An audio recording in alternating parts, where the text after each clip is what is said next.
अस्सलाम वालेकुम स्टूडेंट्स। आज हम स्टार्ट करने जा रहे हैं मॉडल ड्रिवन सॉफ्टवेयर डेवलपमेंट का फोर्थ लेक्चर। आज का लेक्चर स्टार्ट करने से पहले हम अपने प्रीवियस लेक्चर का थोड़ा सा रिव्यू देख लेते हैं कि हमने लास्ट टाइम क्या पढ़ा था, क्या कुछ सीखा था हमने। लास्ट लेक्चर में हमने देखा था जी मॉडल ड्रिवन सॉफ्टवेयर डेवलपमेंट को। हमें ये पता चला था जी कि ये मोर इफेक्टिव अप्रोच है कि इससे हमारे पास जो ट्रेडिशनल अप्रोच थी जिसमें हम मैन्युअली कोड लिखते थे, उससे ये क्या है जी इफेक्टिव अप्रोच थी। हमें पता चला था जी कि model at a time abstract भी हो सकते हैं और फॉर्मल भी होते हैं। और हमने ये देखा था कि एब्स्ट्रैक्ट का मतलब ये नहीं होता कि हमारे चीजें जो होती हैं वो हमें कंफ्यूज कर रही होती हैं, वेगनेस नहीं होती हमारे पास, बल्कि वो क्या होती है, एब्स्ट्रैक्शन कम्पैक्टनेस होती है हमारे पास, रिजेक्शन टू एसेंस होती है। यानी क्या वो हो रहा था कि हमारे पास जो हमारा मॉडल था वो हमारे सिस्टम का खुलासा बयान कर रहा था। उसके बाद हमने देखा था जी MDST models have the exact meaning of program code in the sense of the bulk of the final implementation, not just class and method skeleton can be generated from them। यानी कि हमें पता चला था कि ये जो हमारा होता है MDST मॉडल होता है, ये हमारे प्रोग्राम कोड का पार्ट होता है। ये नहीं है कि इससे हम क्लासेस वगैरह या मेथड्स जनरेट कर रहे थे, उनका स्केलेटन वगैरह हम जनरेट कर रहे थे इससे, बल्कि ये हमारे फाइनल इम्प्लीमेंटेशन का पार्ट था। और हम बता रहे थे कि ये सिर्फ ये नहीं है कि हमारे लिए डॉक्यूमेंट्स है, बल्कि हम इसको क्या कंसीडर कर रहे थे, अपने सॉफ्टवेयर का पार्ट इसको कंसीडर कर रहे थे। उसके बाद हमने देखा था जी कि MDST क्या कर रहा है जी, हमारे लिए स्पीड को, सॉफ्टवेयर डेवलपमेंट की स्पीड को और सॉफ्टवेयर की क्वालिटी को इम्प्रूव कर रहा था। और इसमें हमने देखा था कि ये जो है मॉडल ड्रिवन सॉफ्टवेयर डेवलपमेंट है, ये मॉडल ड्रिवन होती है, मॉडल बेस्ड नहीं होती। इनमें हमने फर्क जाना था। उसके बाद इसकी एक थी हमारे पास डायग्राम। डायग्राम क्या थी जी, basic ideas behind model driven software development. इसमें हमने डिस्कस किया था कि बेसिक आइडिया क्या होता है, कैसे ये वर्क कर रहा होता है हमारा मॉडल। उसके बाद ये देखने के बाद हम चले गए थे जी basic principle of MDA. MDA का बेसिक प्रिंसिपल क्या था जी, वो हमने देखा था। इसमें हमने देखा था कि डोमेन रिलेटेड जो स्पेसिफिकेशंस होती हैं वो कहाँ पर हम डिफाइन करते हैं जी, वो हम प्लेटफॉर्म इंडिपेंडेंट मॉडल में डिफाइन करते हैं। और ये क्या होती हैं जी, ये कम्प्लीटली इंडिपेंडेंट होती हैं, आज़ाद होती हैं later implementation on the target platform. यानी इसमें हम ये नहीं सोच रहे थे कि हमारा टारगेट प्लेटफॉर्म क्या होगा, हमने सिर्फ क्या करना है जी, डोमेन रिलेटेड स्पेसिफिकेशंस को डिफाइन कर देना है। और बाद में टारगेट प्लेटफॉर्म कोई भी हो सकता है। फॉर एग्जांपल हमने देखा था कोरबा हो सकता है, J2E हो सकता है, या डॉट नेट वगैरह, कोई भी प्लेटफॉर्म बाद में हम यूज कर सकते हैं।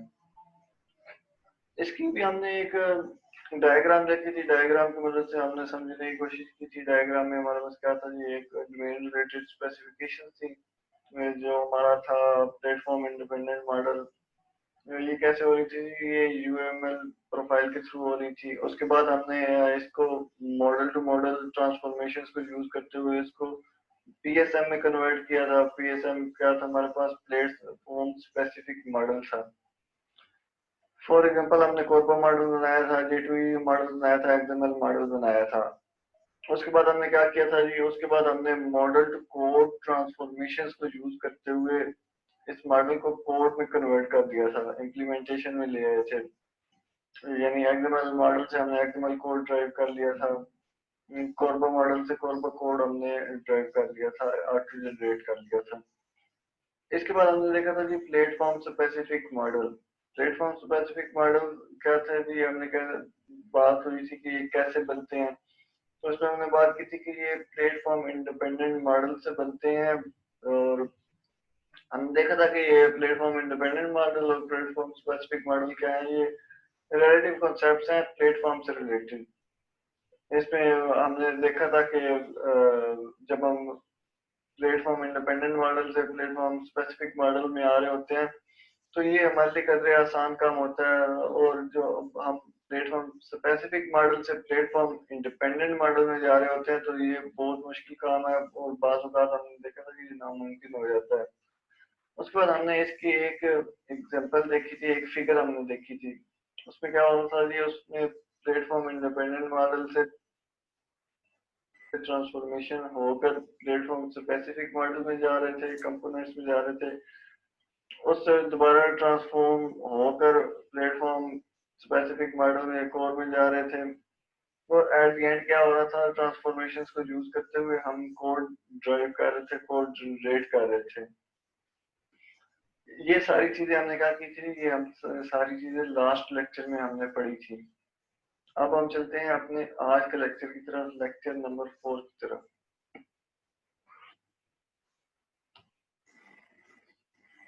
मॉडल ड्रिवन सॉफ्टवेयर डेवलपमेंट में आज के इस लेक्चर में यानी लेक्चर नंबर 4 में जो हम टॉपिक डिस्कस करेंगे वो है जी हमारे पास an overview of MDA concepts. MDA के कॉन्सेप्ट्स का हम ओवरव्यू देंगे। इसमें हम क्या देखेंगे कि हम मॉडल को, प्लेटफॉर्म को, उसके अलावा यूएमएल प्रोफाइल्स को, प्लेटफॉर्म इंडिपेंडेंट मॉडल और प्लेटफॉर्म स्पेसिफिक मॉडल को डिस्कस करेंगे। उसके बाद हम देखेंगे जी आर्किटेक्चर सेंट्रिक एमडीएसटी को। उसमें हम क्या देखेंगे, एक तो उसका बेसिक प्रिंसिपल देखेंगे, उसके अलावा हम क्या देखेंगे, आर्किटेक्चर सेंट्रिक डिजाइन को देखेंगे जी। उसके अलावा इसके डेवलपमेंट प्रोसेस को देखेंगे और एंड पर हम देखेंगे जी the properties of architecture centric model driven software development. ये वो टॉपिक हैं जो आज के हम इस लेक्चर में डिस्कस करेंगे, कवर करने की कोशिश करेंगे।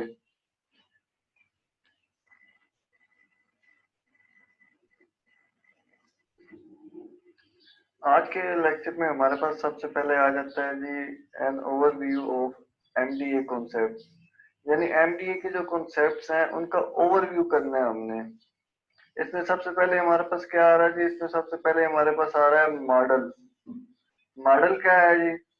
A model is an abstract representation of a system's structure, function or behavior. MDA models are usually defined in UML, यानी UML में डिफाइन होते हैं जी आमतौर पर, यूनिफाइड मॉडलिंग लैंग्वेज में।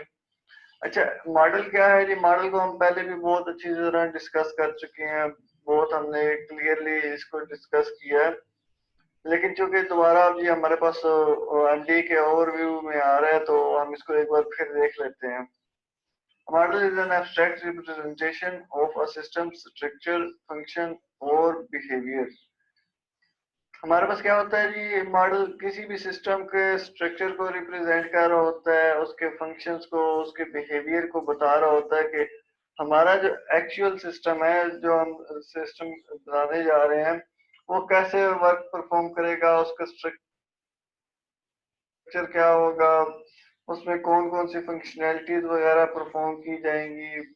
अच्छा, इसमें ना हम पहले एक बार देख चुके हैं, जो हमने अपना हाउस का मॉडल बनाया था उसमें हमने क्या किया था जी, हमने उसमें एरियाज डिफाइन कर दिए थे कि ये जो एरिया है ये मैं अपने सहन के लिए रखूंगा, ये इधर मैं अपने रूम्स बनाऊंगा और इधर मेरा गैराज होगा।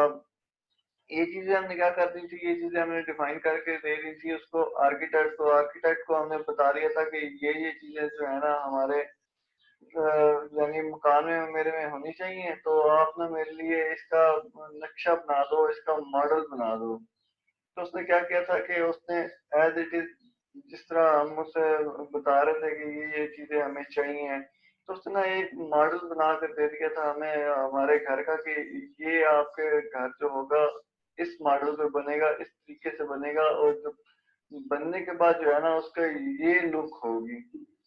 तो ये क्या था जी, ये हमारी वो बेसिकली एब्स्ट्रैक्ट रिप्रेजेंटेशन थी हमारे जो हाउस का जो स्ट्रक्चर था उसकी। यानी कंप्लीट होने के बाद जब एक्चुअल फॉर्म में, रियल वर्ल्ड में हमारा मकान बनने के बाद कैसा दिखना था। इससे हमें क्या हो रहा था, इससे हमें मॉडल की जो थी अंडरस्टैंडिंग हो रही थी। MD models are usually defined in UML. अच्छा, मॉडल ड्रिवन आर्किटेक्चर के जो मॉडल होते हैं वो बेसिकली जो डिजाइन हुए होते हैं वो किसमें हुए होते हैं, यूनिफाइड मॉडलिंग लैंग्वेज में हुए होते हैं। अच्छा, ये बात भी हमने बड़े ना तफसील से पढ़ी थी। कहाँ पढ़ी थी? ये एमडीए में पढ़ी थी हमने बात, जब हमने बताया था कि ये यूएमएल बेस्ड प्रोग्रामिंग लैंग्वेज होती है।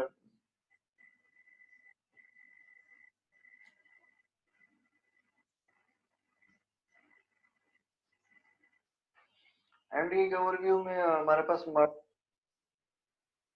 के बाद क्या चीज आ जाती है? मॉडल के बाद हमारे पास आ जाता है जी प्लेटफॉर्म।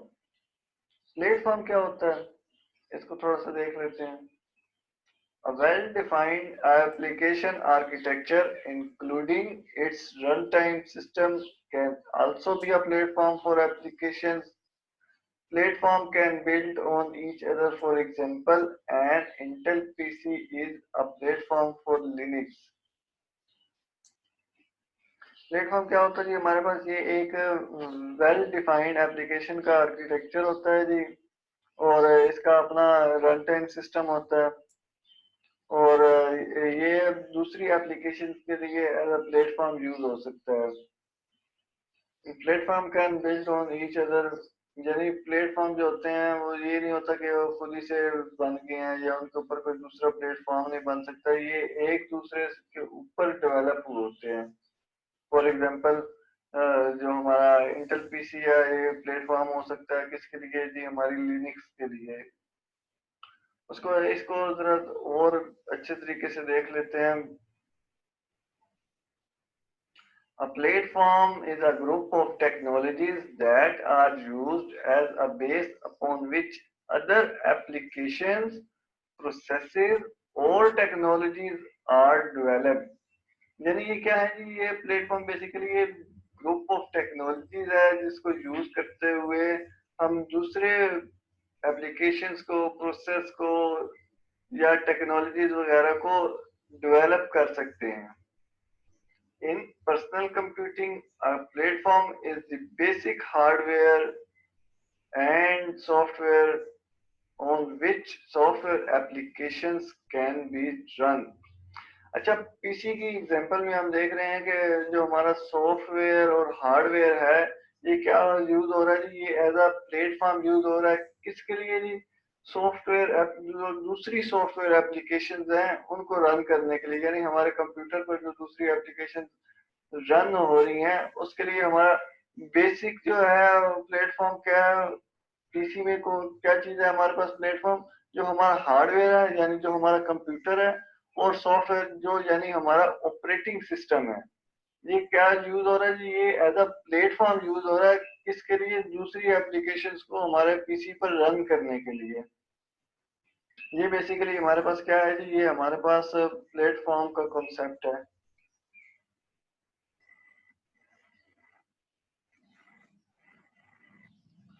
प्लेटफॉर्म के बाद हमारे पास आ जाता है जी यूएमएल प्रोफाइल्स।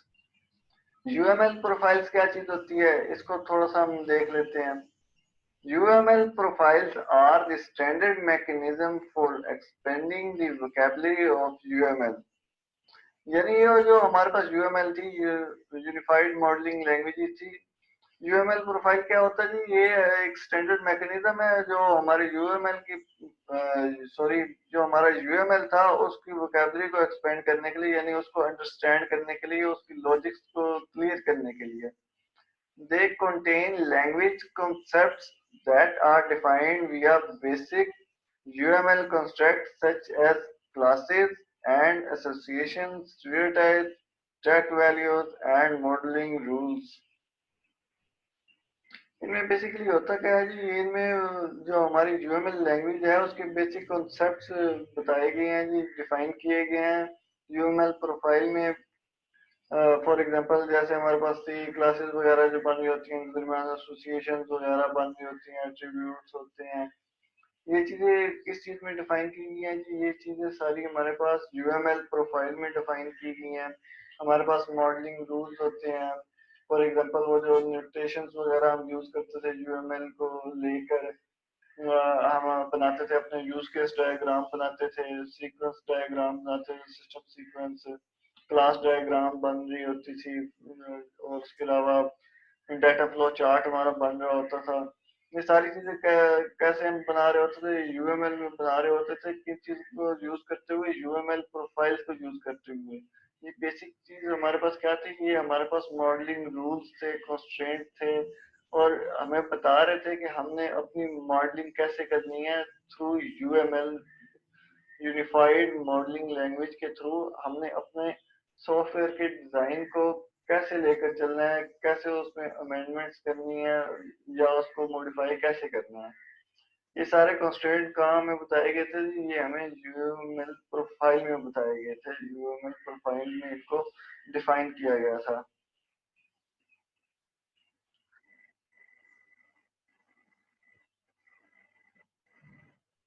एमडीए के ओवरव्यू में हमारे पास यूएमएल प्रोफाइल के बाद आ जाता है जी पीआईएम एंड पीएसएम, यानी प्लेटफॉर्म इंडिपेंडेंट मॉडल और प्लेटफॉर्म स्पेसिफिक मॉडल। इनको भी थोड़ा सा हम देख लेते हैं जी, ये क्या इधर डिस्कस हो रहा है। The PIM platform independent model abstracts from technological details, whereas the PSM platform specific models uses the concept of a platform to describe a system. PIM में क्या हो रहा है जी, ये एब्स्ट्रैक्ट है टेक्नोलॉजिकल डिटेल से, यानी इसमें हम क्या कर रहे थे, इसमें हमने प्लेटफॉर्म का कोई जिक्र नहीं किया था। प्लेटफॉर्म से इंडिपेंडेंट अगर हम जो थे अपने सिस्टम के लिए डिजाइनिंग कर रहे थे, इसमें हमने क्या किया था जी, इसमें हमने डोमेन रिलेटेड जो स्पेसिफिकेशन थी उनको एड्रेस किया था। प्रॉब्लम डोमेन को लेकर हम चले थे, और इसमें हमने प्लेटफॉर्म का कोई जिक्र नहीं किया था, टेक्नोलॉजी से ऊपर की बात की थी हमने। जबकि दूसरी तरफ पीएसएम में क्या था जी, पीएसएम में हमने प्लेटफॉर्म का जो कॉन्सेप्ट था वो इंट्रोड्यूस करवाया था, और ये हमने स्पेसिफिक किसी प्लेटफॉर्म के लिए डिजाइन किया गया था हमारा मॉडल। यानी ये क्या हुई थी, मॉडल टू मॉडल ट्रांसफॉर्मेशन हुई थी पीआईएम से। ये हमने ड्राइव किया था पीएसएम को। पीआईएम में क्या था, पीआईएम में कोई प्लेटफॉर्म का जिक्र नहीं था, जबकि जो पीएसएम था उसको हमने किसी स्पेसिफिक प्लेटफॉर्म के लिए डिजाइन किया था। The extraction of a PIM from a PSM is extremely hard to automate and in some cases impossible. अच्छा, ये बात हो रही है कि जो हम PIM को प्लेटफॉर्म इंडिपेंडेंट मॉडल को प्लेटफॉर्म स्पेसिफिक मॉडल से ड्राइव करना, ऑटोमेट करना, ये एक नहायत मुश्किल काम है, और बाज़ औक़ात ये क्या हो जाता है कि हमारे लिए नामुमकिन हो जाता है। क्यों ऐसा होता है जी, इसको देख लेते हैं। That usually requires manual intellectual work, which is somewhat awkwardly termed refactoring in the MDA specifications. इसमें क्या होता है कि हमारे पास इसमें हमें मैनुअल वर्क करना पड़ता है, इंटेलेक्चुअल वर्क करना पड़ता है, जो कब हो सकता है जी, इसके लिए हमें हाईली एक्सपर्टीज चाहिए है, ताकि हम अपने पीएसएम से, प्लेटफॉर्म स्पेसिफिक मॉडल से, प्लेटफॉर्म इंडिपेंडेंट मॉडल को ऑटोमेट कर सकें, जो एक हमारे लिए बहुत मुश्किल टास्क है।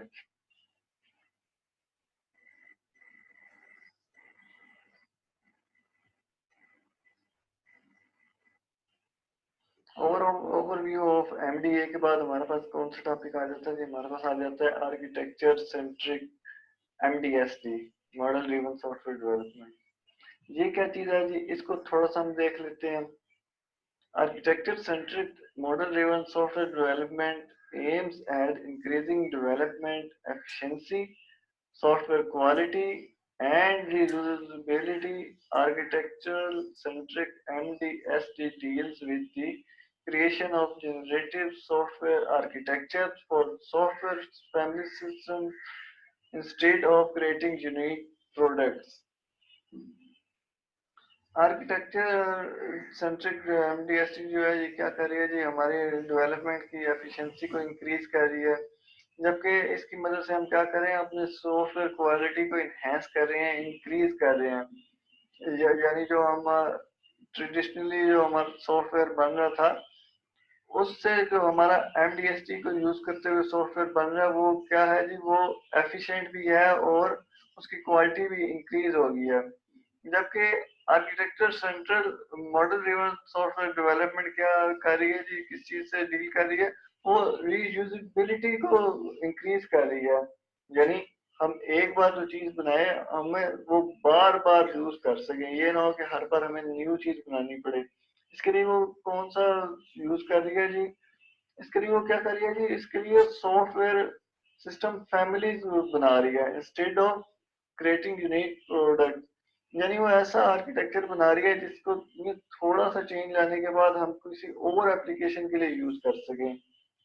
जैसे जैसे हम कहते हैं जी बेसिक आर्किटेक्चर एक चीज का बना हुआ है, उसमें थोड़ी थोड़ी चेंजेस करने के बाद ना हम कोई और प्रोडक्ट्स उससे ड्राइव कर सकते हैं, उससे बना सकते हैं एप्लीकेशन। यानी एक एप्लीकेशन बनाई, उसमें थोड़ा सा आर्किटेक्चर में थोड़ा सा दोबारा चेंज किया, दूसरी बना ली, फिर थोड़ा सा दोबारा चेंज किया, तीसरी बना ली। जो हमारा बेसिक आर्किटेक्चर क्या रहेगा जी, बेसिक आर्किटेक्चर हमारा सेम रहेगा। इस चीज को क्या कर रही है जी, इस चीज को ये हमारी आर्किटेक्चर सेंट्रिक एमडीएसटी सपोर्ट कर रही है इस चीज को।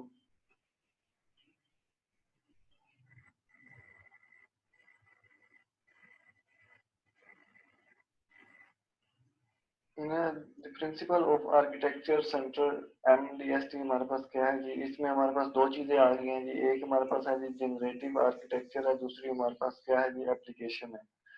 इसमें क्या फंक्शनैलिटी परफॉर्म हो रही है जी, इसमें हम आर्किटेक्चर सेंट्रिक यूएमएल प्रोफाइल का यूज करते हुए क्या कर रहे हैं जी, आर्किटेक्चर सेंट्रिक डिजाइन मॉडल बना रहे हैं। और इंफ्रास्ट्रक्चर कंपोनेंट जो हमारे पास प्लेटफॉर्म है, और यूएमएल प्रोफाइल जो हमारे पास बेसिकली है डीएसएल डोमेन स्पेसिफिक लैंग्वेज के तौर पर हम उसे यूज कर रहे हैं। इन दोनों को यूज करते हुए जनरेटर क्या कर रहा है, generator template model to code transformation कर रहा है, और जनरेट कर रहा है किस चीज को जी, हमारे पास इंफ्रास्ट्रक्चर कोड को। इंफ्रास्ट्रक्चर कोड कैसे जनरेट हो रहा है, दो चीजों को यूज करते हुए हो रहा है। एक तो हमारे पास एप्लीकेशन का जो था आर्किटेक्चर सेंट्रिक डिजाइन मॉडल, और दूसरा जो हमारे पास क्या है जी जनरेटर टेम्पलेट्स। जो हमारे पास बेसिक क्या चीजें हैं, ये ट्रांसफॉर्मेशन हैं। इनको यूज करते हुए हम क्या कर रहे हैं जी, इंफ्रास्ट्रक्चर कोड को हम ड्राइव कर रहे हैं, ऑटोमेट कर रहे हैं, जनरेट कर रहे हैं। इसमें क्या चीजें आ जाती हैं, इसमें एक तो इंफ्रास्ट्रक्चर कोड आ जाएगा, दूसरा हमारे पास हो जाएगा जी business logic code. Business logic code क्या होगा जी, और ये हर बिजनेस के लिए यूनिक होती है, इसलिए हम इसको मैनुअली ड्राइव कर सकते हैं, मैनुअली डेवलप कर सकते हैं इसको। इसमें बेसिक काम किस था जी, इसमें बेसिक काम है हमारे पास आर्किटेक्चर सेंट्रिक यूएमएल प्रोफाइल का और इंफ्रास्ट्रक्चर कंपोनेंट का। क्योंकि इन दोनों की मदद से हम क्या कर रहे हैं जी, कोड को अपने को जनरेट कर रहे हैं जनरेटर के थ्रू। ये हमारे पास क्या है जी, ये हमारे पास है जी principle of architecture centric model driven software development. ये भी जो है हमारा एक बहुत इंपॉर्टेंट कॉन्सेप्ट है इसमें मॉडल ड्रिवन सॉफ्टवेयर डेवलपमेंट में।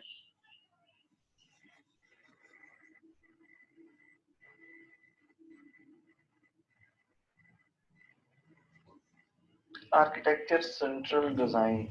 आर्किटेक्चरल सेंट्रल डिजाइन क्या है जी, इसको देखते हैं। The defined design language, typically a UML profile, contain the software system families architecture concepts in the shape of a platform independent abstraction. Designer use this design language to create the domain's application design in the form of platform independent models. Architecture central design हमारे पास क्या होता है जी, basically define होती है design language. और typically हमारे पास ये होती है यूएमएल प्रोफाइल जो हम पहले डिस्कस कर चुके हैं। इसमें क्या चीज होती है जी, इसमें सॉफ्टवेयर सिस्टम फैमिलीज का आर्किटेक्चर से रिलेटेड कॉन्सेप्ट होते हैं। किस फॉर्म में होते हैं जी, वो प्लेटफॉर्म इंडिपेंडेंट एब्स्ट्रैक्शन के फॉर्म में होते हैं ये कॉन्सेप्ट्स, सॉफ्टवेयर सिस्टम फैमिलीज से रिलेटेड जो होते हैं। और जो हमारा डिजाइनर होता है वो इस डिजाइन को यूज करते हुए क्या करता है जी, हमारे पास प्लेटफॉर्म इंडिपेंडेंट मॉडल्स बनाता है। जो हमारी एप्लीकेशन होती है उसके लिए वो PIM डिजाइन करता है, प्लेटफॉर्म इंडिपेंडेंट मॉडल। और इसमें क्या चीज होती है, इसमें प्लेटफॉर्म को कोई दिक्कत नहीं होता, इसमें सिर्फ हमारी जो प्रॉब्लम डोमेन होती है उससे रिलेटेड स्पेसिफिकेशंस की जाती हैं।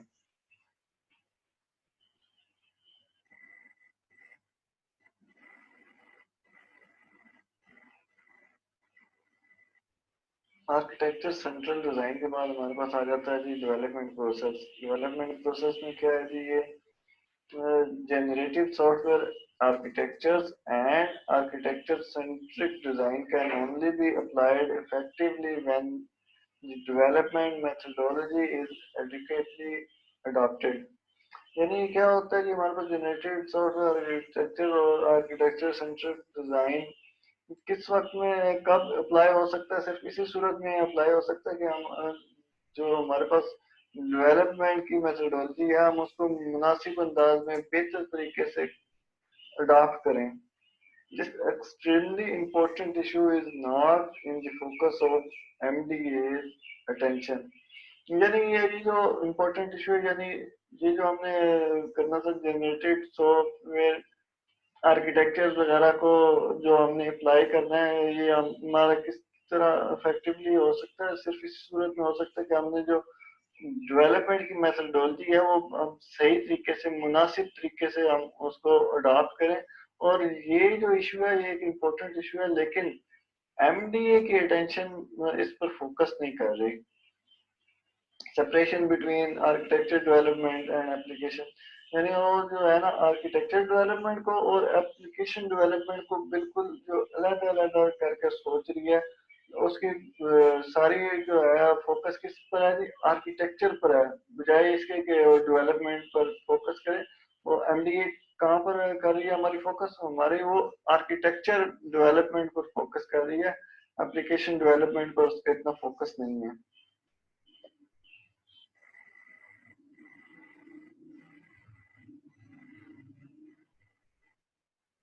इसके बाद हमारे पास आ जाता है जी डेवलपमेंट। अच्छा, ये डेवलपमेंट वही सारी टेक्निक यूज कर रही है जो हमने पहले देखा है, किसमें हमने देखा थी, principal of architecture centric MDST में, जो हमने डायग्राम देखी थी। ये सारी वो चीज है, इसको फिर भी एक बार डिस्कस थोड़ा सा कर लेते हैं।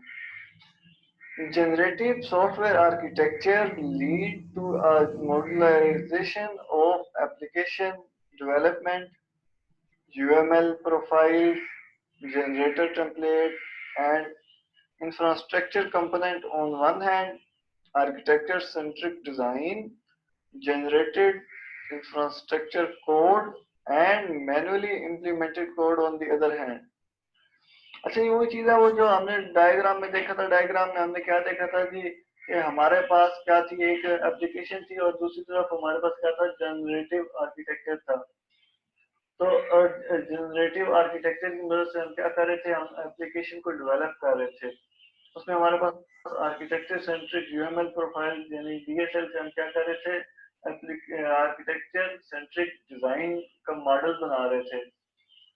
और इंफ्रास्ट्रक्चर कंपोनेंट जो हमारे पास प्लेटफॉर्म था और UML प्रोफाइल, इन चीजों को यूज करते हुए जनरेटर टेम्पलेट की मदद से हम क्या कर रहे थे, मॉडल टू कोड जनरेट कर रहे थे। इसमें क्या चीजें थी कि इसमें जो एप्लीकेशन में हमारे पास तीन चीजें आ गई थी। एक तो था हमारे पास आर्किटेक्चर सेंट्रल डिजाइन मॉडल आ गया था, जबकि इसको जनरेटर की मदद से हम किस चीज में कन्वर्ट कर रहे थे कि इसको हम कोड में कन्वर्ट कर रहे थे। कोड में हमारे पास क्या चीजें आ गई थी, एक तो आ गया था हमारे पास इंफ्रास्ट्रक्चर कोड आ गया था, दूसरा हमारे पास क्या थे, बिजनेस लॉजिक जिसे हम कह रहे थे, या बिजनेस लॉजिक कोड जिसको हम नाम ले रहे थे। ये क्या था, ये मैनुअली डेवलप हमारे पास कोड था। ये इधर भी सारी वही बातें डिस्कस की गई हैं, वो उसी चीज को किया गया कि एक साइड पर हमने क्या रख लिया जी, UML प्रोफाइल, जनरेटर टेम्पलेट और इंफ्रास्ट्रक्चर कंपोनेंट पर रख लिया, जबकि दूसरी साइड पर क्या चीज आ गई है हमारे पास, architecture centric centric design, generated infrastructure code और manually implemented code on other hand आ गया। और ये मैनुअली इम्प्लीमेंटेड कोड वही है जिसको हम बिजनेस लॉजिक कह रहे थे, बिजनेस लॉजिक कोड हम उसका नाम दे रहे थे।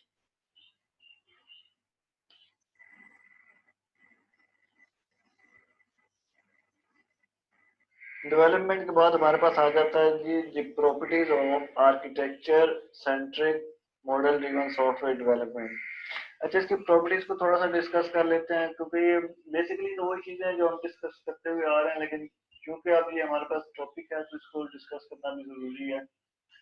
इसमें देख लेते हैं क्या कुछ होता है कि software system families instead of unique items.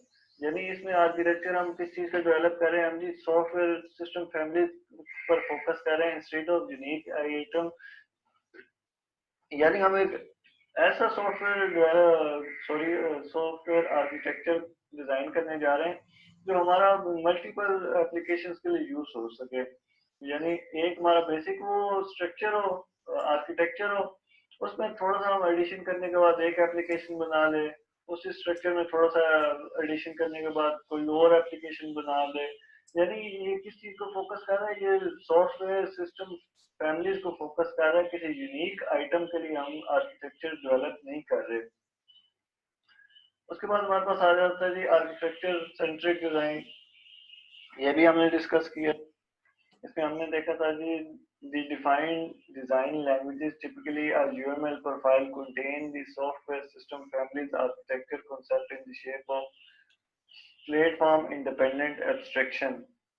Designer use this design language to create the domain application design in the form of platform independent models. उसके बाद हमारे पास क्या आ जाता है जी फॉरवर्ड इंजीनियरिंग। फॉरवर्ड इंजीनियरिंग हमारे पास क्या है, फॉरवर्ड इंजीनियरिंग बेसिकली हमारा कॉन्सेप्ट है जिसमें हम मॉडल से कोड को जनरेट करते हैं। ये दो चीजें हमारे पास होती हैं, एक फॉरवर्ड इंजीनियरिंग होती है, एक होती है हमारे पास रिवर्स इंजीनियरिंग। रिवर्स इंजीनियरिंग में हम क्या कर रहे होते हैं, रिवर्स इंजीनियरिंग में हमारे पास जो कोड होता है, यानी हमारे पास पहले कोड होता है, हम कोड से डिजाइन को जनरेट करवा रहे होते हैं, डायग्राम्स वगैरह को जनरेट करवा रहे होते हैं। फॉरवर्ड इंजीनियरिंग में क्या है कि हमारे पास फॉरवर्ड इंजीनियरिंग हमारी बेसिकली है जो हम डिजाइन से, हमारे मॉडल से या डायग्राम से हम कोड को ऑटोमेट कर रहे हैं, कोड को जनरेट कर रहे हैं। इसके बाद हमारे पास आ जाता है जी model to model transformation for modelisation only. यानी जो हमारे मॉडल टू मॉडल ट्रांसफॉर्मेशन हो रही है, ये हम किस लिए कर रहे हैं, हम बेसिकली सिर्फ एक इसके पीछे पर्पस है, वो है हमारे पास मॉडलाइजेशन। यानी मॉडलाइजेशन करने के लिए हम मॉडल टू मॉडल ट्रांसफॉर्मेशन कर रहे हैं। उसके बाद हमारे पास आ जाता है जी source code generation without explicit use of target meta model. Target meta model को जो हम यूज किए बगैर क्या कर रहे हैं जी, सोर्स कोड को जनरेट कर रहे हैं। इसमें हमने वो बेसिक जो प्रिंसिपल देखा है, ये चीज हमारी उसमें आ जाती है। अच्छा, इसके बाद हमारे पास आ गया जी नो 100% जनरेशन। ये भी हम बात डिस्कस कर चुके हैं, वो जो हमने कोड जनरेट करवाया था जिसमें हमने बिजनेस लॉजिक कोड को देखा था, वो क्या था जी, वो हम मैनुअली काम कर रहे थे। यानी इसमें ये नहीं हो जाता कि 100% काम हमारा क्या हो जाएगा, ऑटो जनरेशन से हो जाएगा। नहीं भाई, इसमें कुछ ना कुछ हमें मैनुअली भी करना पड़ेगा। कुछ चीजें ऐसी होती हैं जो हमें मैनुअली लिखनी पड़ती हैं कोडिंग में। तो ये वही चीज डिस्कस की गई है कि नो 100% जनरेशन, यानी 100% जनरेशन नहीं होती, कुछ ना कुछ हमें अपने से भी ऐड करना पड़ता है मैनुअली। इसके बाद आ गया जी हमारे पास सॉफ्टवेयर आर्किटेक्चर बिकम्स मैनेजेबल। क्या हो रहा है जी, इसमें सॉफ्टवेयर आर्किटेक्चर हमारे पास जो है मैनेजेबल फॉर्म में आ रहा है, हम उसको मैनेज कर रहे हैं, इजीली मैनेज कर सकते हैं। फॉर एग्जांपल जैसे अब हमारे पास वो बन रहा सॉफ्टवेयर सिस्टम फैमिलीज वगैरह बन रही हैं, उनमें क्या है जी आर्किटेक्चर मैनेजेबल फॉर्म में है, उसमें थोड़ा सा एडिशन करके हम कोई नई एप्लीकेशन बना सकते हैं, नए आइटम बना सकते हैं, नई प्रोडक्ट को जनरेट कर सकते हैं। ये हमारे पास क्या थी कि ये हमारे पास थी properties of architecture centric model driven software development. ये था जी हमारा आज का लेक्चर।